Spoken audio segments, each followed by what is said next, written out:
ఒక మగవాడు చేతిలో ఈటు పట్టుకుని ఒక పెద్ద జంతువును వేటాడుతూ ఉంటాడు. అదే సమయంలో ఒక స్త్రీ తన బిడ్డను ఎత్తుకుని గుహ దగ్గర కూర్చుని ఏదో చిన్న చిన్న పండ్లు ఎదుక్కుంటూ ఉంటుంది. మ్యాన్ ద హంటర్ అనే ఈ థియరీ మన మెదడులో ఎంత బలంగా నాటుకుపోయిందంటే అసలు పరిణామ క్రమం అంటేనే మగవాడి కండరాలు, అతని వేట, అతని పరాక్రమం అనుకుంటాం. కానీ కాట్ బొహానన్ తన ఈవ్ పుస్తకంలో ఈ మొత్తం వాదనను పచ్చిగా నిర్మొహమాటంగా బద్దలు కొట్టేసింది. ఈ మ్యాన్ ద హంటర్ అనేది ఒక సైంటిఫికలీ ప్రూవ్ కాదు. అది గత శతాబ్దపు పురుష ఆధిపత్య శాస్త్రవేత్తలు తమకు అనుకూలంగా అల్లుకున్న ఒక కల్పిత కథ మాత్రమే. నిజానికి స్త్రీ శరీరం, ఆమె మెటబాలిజం, ఇంకా ఆమె ఓర్పు లేకపోతే మానవజాతి వేటలో గెలిచేదే కాదు, అసలు ఈ స్థాయిలో మనుగడ సాగించేదే కాదు. మనం ఈ విషయాన్ని ఎంత లోతుగా చూస్తే అంత షాకింగ్ నిజాలు బయటపడతాయి.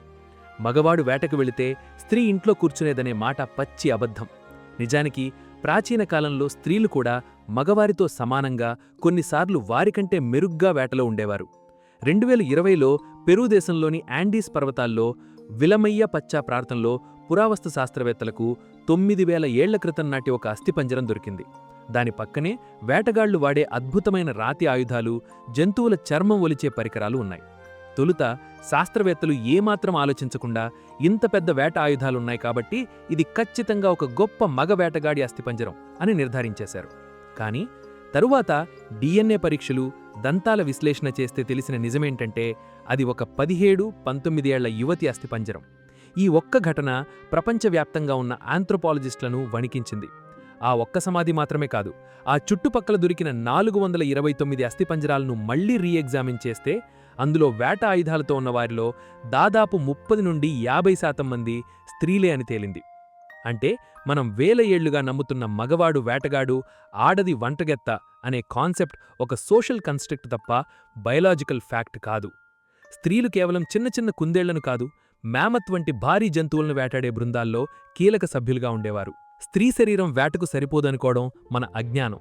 నిజానికి ఎవల్యూషన్ పరంగా చూస్తే లాంగ్ డిస్టెన్స్ రన్నింగ్ లేదా ఓర్పు అవసరమైన పనుల్లో స్త్రీ శరీరం మగవారి కంటే మెరుగ్గా పనిచేస్తుంది. మగవారికి కండరాల బలం ఎక్కువ ఉండొచ్చు, కానీ గంటల తరబడి, రోజుల తరబడి ఒక జంతువును వెంటాడే పర్సిస్టెన్స్ హంటింగ్లో స్త్రీల మెటబాలిజం అద్భుతంగా పనిచేస్తుంది.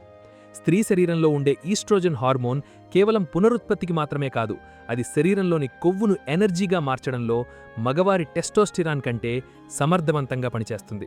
వేటలో గ్లైకోజన్ అయిపోయినప్పుడు మగవారు త్వరగా అలసిపోతారు, కానీ స్త్రీ శరీరం తనలో నిల్వ ఉన్న కొవ్వును కరిగించి నిరంతరాయంగా ఎనర్జీని అందిస్తూనే ఉంటుంది.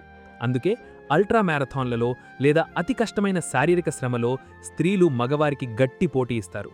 ఈ జీవశాస్త్రపరమైన వాస్తవం 200 మిలియన్ ఏళ్ల నుండే మనలో ఉంది, కానీ మనం దాన్ని పురుష దృక్పథంతో మూసిపెట్టాం. ఇంకో పచ్చి నిజమేంటంటే చింపాంజీలను గమనిస్తే మనకు అసలు విషయం అర్థమవుతుంది.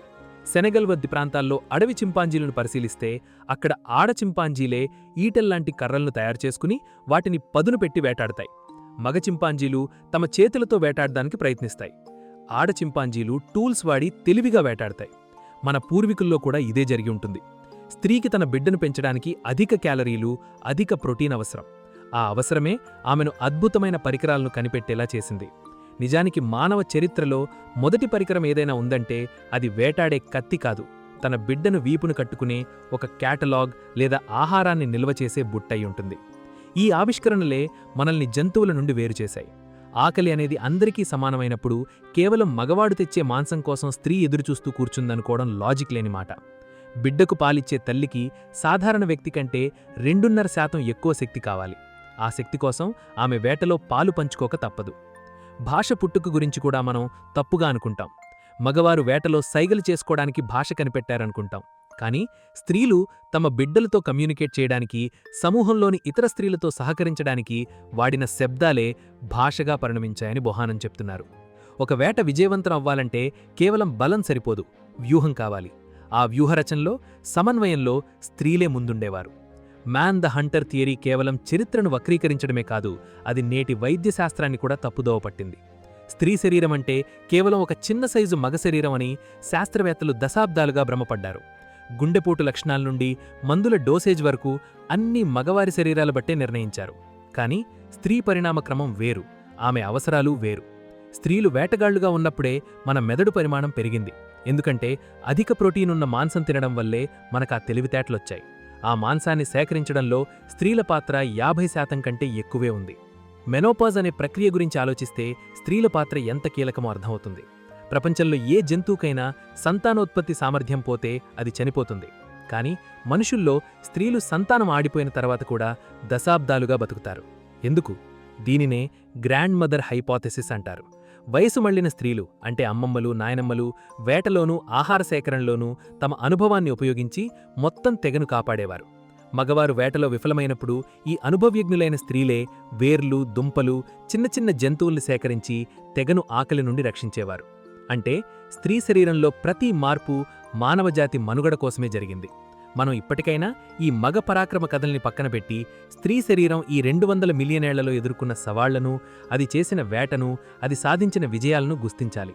స్త్రీ కేవలం సహకరించే వ్యక్తి కాదు, ఆమె ఈ పరిణామక్రమాన్ని నడిపించిన డ్రైవర్. మన చరిత్ర రక్తంతో, మాంసంతో, వేటతో రాయబడితే ఆ రక్తంలో సగం వాటా స్త్రీలదే. స్త్రీ శరీరాన్ని కేవలం ఒక అందమైన వస్తువుగానో లేదా పిల్లలను కనే యంత్రంగానో చూడ్డమనేది ఎవల్యూషనరీ సైన్స్ దృష్టిలో ఒక పెద్ద నేరం. ఆ శరీరం ఒక అద్భుతమైన సర్వైవల్ మెషీన్, ఒక గ్రేట్ హంటర్ మరియు మన జాతికి అసలైన సృష్టికర్త.